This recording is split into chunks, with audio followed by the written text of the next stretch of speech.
Hi guys, just a quick update. Yeah, I've just received a message saying that now I'm not allowed to speak to my son. Apparently my last blog was telling lies. Just to keep it 100, I have not told one lie. I think what it is certain individuals just don't like to be exposed for, in my opinion, personally, being manipulative and quite small in what they will kind of use. Like, you know, in the middle of this is a 2-year-old child, and the fact that a 2-year-old child is not allowed to speak to his father unless he has his own mobile phone, that says a lot about the person who puts those rules in place. I'm just simply playing the cards that I'm dealt and trying to facilitate whatever silly requests get made. But ask yourselves that, you know, why would a 2-year-old child need a mobile phone? Even if there was a major issue between parents, there's something called 141. You can withhold a number, or you can have set times, or you can ring off a house phone, or you can Skype.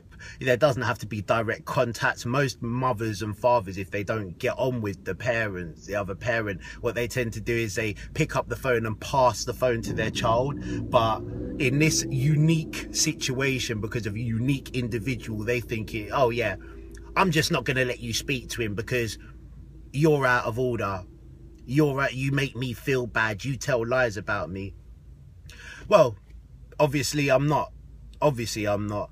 I think if I was telling lies, then it would be a little bit more peak than what it is now. So unfortunately, I'm not going to get to speak to my boy today, but by no means will I ever stop blogging because somebody doesn't want me to. That's freedom of speech, and I have a right to catalogue my life, catalogue what things I have to go through to see my son. It's not just the distance, it's actually physically not being able to speak to him. These are the things that I have to go through, and I'm sharing it with you guys.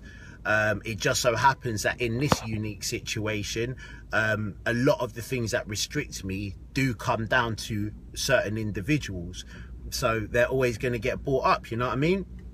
But of course I'm not going to stop blogging, because I get that much response where people can relate, and it inspires people and motivates people that I really do get on with it, and those things, I won't allow them to affect me. I think bother other people.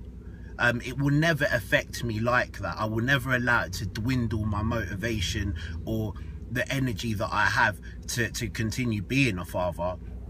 All it is that as people continue to fight this force that is unstoppable, they end up making silly decisions, they end up making silly mistakes, and try and justify it with reasons that have absolutely nothing to do with the situation.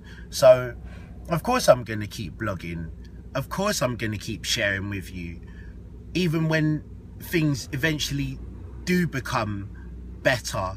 The fact is, I still have to do that travel. I still have to travel the equivalent of traveling round the circumference of the earth to see my son on a yearly basis.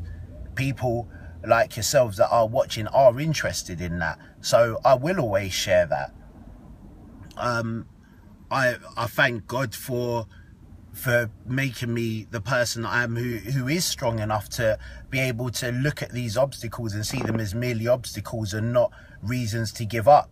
I believe that what I'm doing has motivated people. I know what I'm doing has motivated people, and I won't stop because one individual who doesn't like what I've got to say, doesn't favour what I say. Well, here's an idea. Don't press play. How's about that? How about find something more constructive to do with your time rather than checking YouTube to see what's going on if you don't like what you see? It's typical hating behaviour. I know personally, if I don't like something or if I don't feel something, I'm not pressing play. I'm not adding to that view. I'll say, no, it's got nothing to do with me. But obviously, what can I say? So, yeah, so it'll be another 3 days before I speak to my son. But like every single time that I bring him home and I take him back, he doesn't ever want to leave me. He squeezes tight onto me and he cries and he does get upset that I'm going. And that says to me that I am that guy for him. I am that father. I do have a bond, and that will never ever go, despite not being able to speak to him during the week. So keep doing what you're doing, because it really doesn't bother me anymore. It hurts our child, but I'm not hurting our child. I'm doing what I'm supposed to be doing. So that person can be totally responsible for that.